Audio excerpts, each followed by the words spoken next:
I was busy working as a surgeon, and at the same time I was racing mountain bikes, as you do when you're in your late 40s. And he was up in the Mount Lofty Ranges doing some training, belting through the woods, crashed, slammed up against a tree and fractured my right clavicle and quite a few ribs. He was out of phone range, picked himself up, put the bike on his shoulder and had to walk kilometres until he was into phone range where he could ring Donna to come and pick him up. And ended up having to have surgery, had a plate put in. And during the rehab for that, I noticed that even though it was my right arm that had been injured, I had an unusual tremor in my left arm, which was a concern as a surgeon.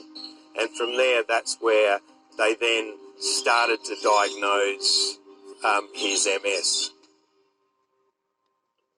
I was born in Adelaide. My father was from the north of South Australia, from rural South Australia. He was a proofreader at The Advertiser. My mum was a refugee from Yugoslavia. Her father was working with the partisans during World War II and was sent to the concentration camps by the SS, but survived. But I've always wanted to help those in need, and I don't know where it came from, probably from my grandfather. Craig is such a modest man, and it was actually when he started his claim that I actually read his book that he had written a few years before, and it just blew me away to find out what he was actually doing. Yeah, I'm often asked why did I go and volunteer for Kosovo? If my son was injured, I'd want someone who knew what they were doing to come and help in any way possible. So I thought, my family's safe in Australia, my son's safe, so I put my hand up to go and help. The bond that I've had with him is we're both the same type of people, that we're doing the occupation we're doing because of our caring for people and just wanting to help people and make their lives better.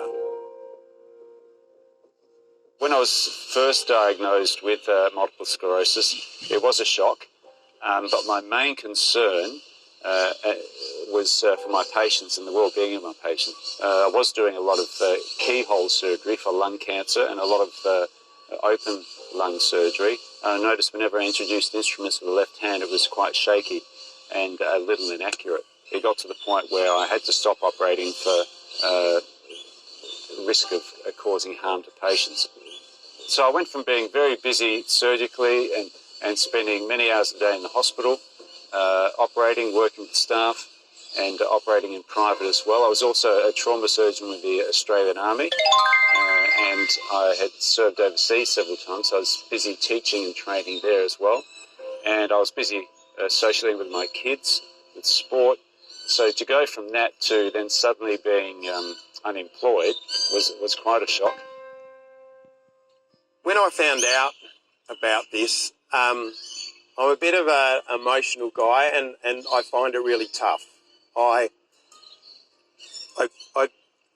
feel in their shoes of how they must be and how it must feel like to suddenly be told your working life's been taken away.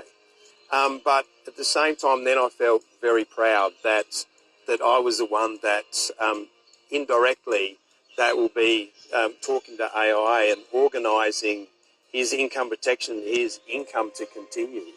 And I knew that with this AIA policy, it was a lifetime benefit period. So I knew that this was going to be there now just for the rest of his life, and that security of knowing.